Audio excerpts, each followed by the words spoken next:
গত সপ্তাহে আমরা একটা আয়াতের উপরে আলোচনা করেছিলাম।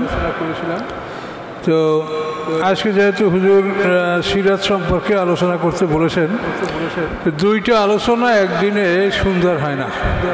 তো আমি তাফসীরের একটা আয়াতের তর্জমা করে ওয়াদাটা ঠিকঠাক এবং ওই সিরাতের দিকে যাবো ইনশাআল্লাহ।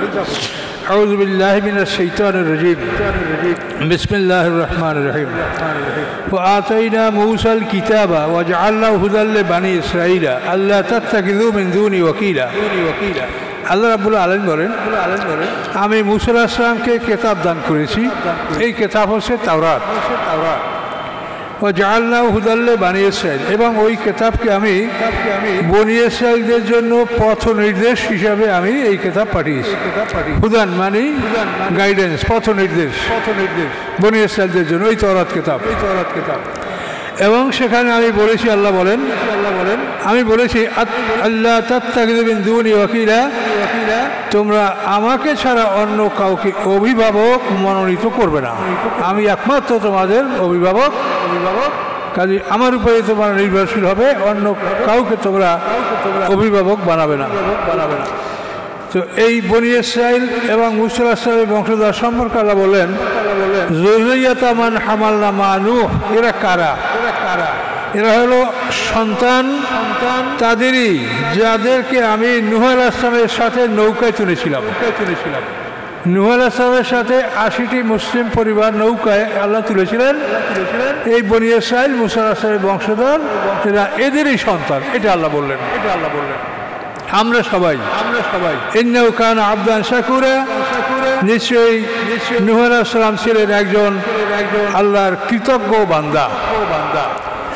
পৃথিবীতে মানব জাতির ইতিহাস 3 নম্বর আয়াত পর্যন্ত। পৃথিবীতে মানব জাতির ইতিহাস আদম আলাইহিস সালাম থেকে নূহ আলাইহিস সালাম পর্যন্ত 10 পুরুষ। এই মানব জাতির আবির্ভাব মক্কা অঞ্চলে হয়েছে। নূহ আলাইহিস সালাম, আদম আলাইহিস সালাম থেকে নূহ আলাইহিস সালাম পর্যন্ত।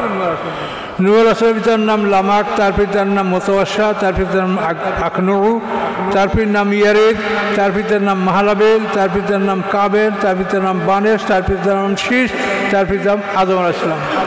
এই আদম আলাইহিস সালাম থেকে 10ম পুরুষ হলো নূহ আলাইহিস সালাম। এই 10 পুরুষ পর্যন্ত নবী রাসূলদের আবির্ভাব হচ্ছে মক্কা অঞ্চলে। এরপরে নূহ আলাইহিস সালামের প্লাবন। এই প্লাবনে মুসলমানরা ছাড়া অন্য কোনো কাফের বেঁচে ছিল না। সমস্ত কাফের ডুবে মারা গিয়েছিল, শুধু 80টি মুসলিম পরিবার এই নৌকা ছিল। এখন পৃথিবীতে যত মানুষ, এই সমস্ত মানুষ এই নূহ আলাইহিস সালামের নৌকা যারা ছিল তাদেরই বংশধর। এবং এই 80টি পরিবার মুসলিম পরিবার, সমগ্র পৃথিবীর মানুষ এদেরই বংশধর। কাজী হিন্দু বলেন, খ্রিস্টান বলেন, বৌদ্ধ বলেন, এরা সবাই মুসলমানদের সন্তান। আর আরও যদি সামনে যান তাহলে আমরা সবাই আদম আলাইহিস সালামের সন্তান। তিনি একজন নবী, তিনি মুসলমান। কাজী পৃথিবীতে মানুষের বংশধর এটা মুসলমানদের থেকে হয়েছে, এটা অন্য কিছুর থেকে হয়নি। কাজে এই জন্য মুসলমানদের ধর্মের সাথে প্রাচীন কোনো ধর্ম পৃথিবীতে নাই। এটাই সবাই আগে আদি এবং সর্বশ্রেষ্ঠ আল্লাহর পাঠানো ধর্ম। এই নূহ আলাইহিস সালামের সন্তানরা হলো 4 জন, সাম, হাম, ইয়াফেস, কেনান।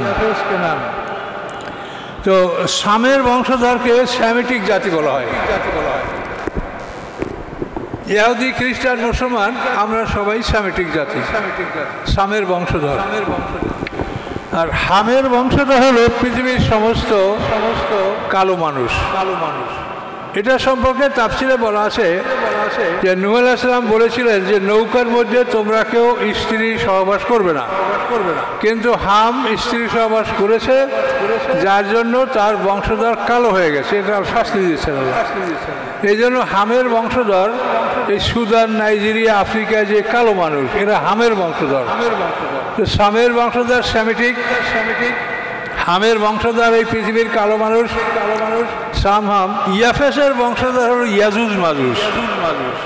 ইয়াজুজ মাজুজ, গগ ম্যাগগ, যাদের সম্পর্কে কোরআনে বিস্তারিত বর্ণনা আছে।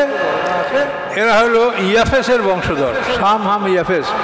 আর কেনানের কোনো বংশধর নাই। আপনারা কোরআনেই দেখতে পাবেন যে কেনান নূহ আলাইহিস সালামের সামনেই কথা বলতে বলতে তুফানের মধ্যে হারিয়ে গেছে, কেনান ধ্বংস হয়ে গেছে।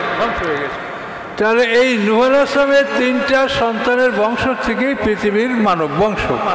তো এটা আল্লাহ তাআলা এখানে বলেছেন যে এই বনি ইসরাঈল যা মুসা আলাইহিস সালাম এরাও যুররিয়াতা মান হামালনা মা নূহ, নূহ আলাইহিস সালামের সাথে আমি যাদেরকে নৌকায় তুলেছিলাম এরা তাদেরই সন্তান, আর এদের থেকেই সারা পৃথিবীতে মানব জাতি।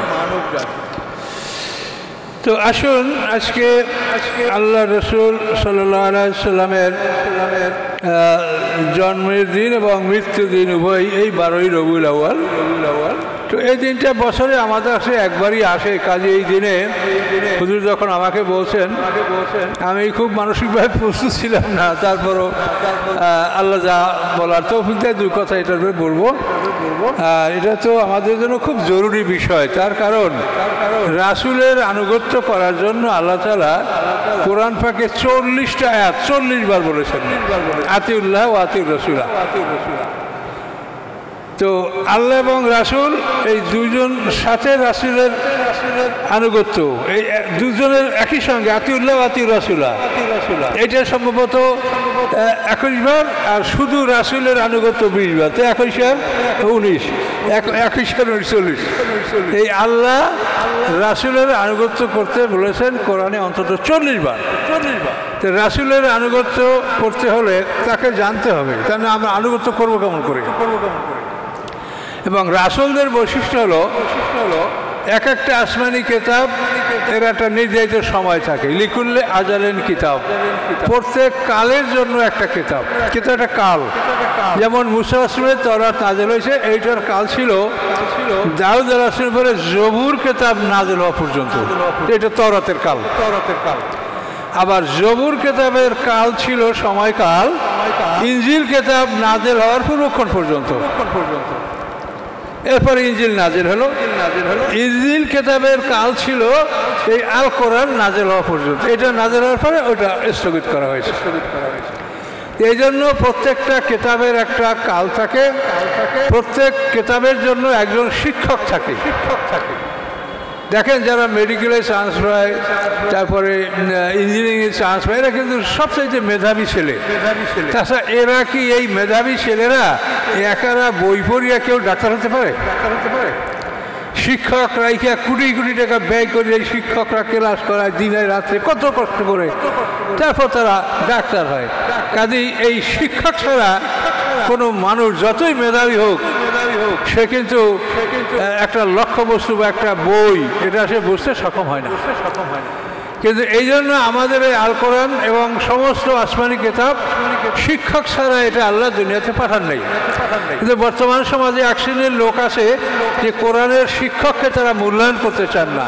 তারা মনে করেন এই কিতাব তো আমাদের উপরে নাযিল হয়েছে, রাসূলের কাছে এই কিতাবই ছিল, তার মানে রাসূলের আপনার সমান, তিনি যে শিক্ষক তার কোনো বৈশিষ্ট্য নাই। তো এই ধরনের চিন্তা যারা করে এবং এই ধরনের কোরআনের অর্থ যারা করে তারা কিন্তু আসলে নিজেরাও বিভ্রান্ত, মানুষকেও বিভ্রান্ত করে। আর সাধারণ মানুষ বোঝে না, কারণ উনি তো কোরআন থেকে বলছে, কোরআন থেকে বলছে ঠিক, কিন্তু উনি কি ওস্তাদের কাছে পড়েছে? ওস্তাদের কাছে না পড়ে যদি কেউ বলতে যায় সে অবশ্যই ভুল বলবে। কারণ এই জন্য আপনাদেরকে সতর্কতা অবলম্বন করতে হবে।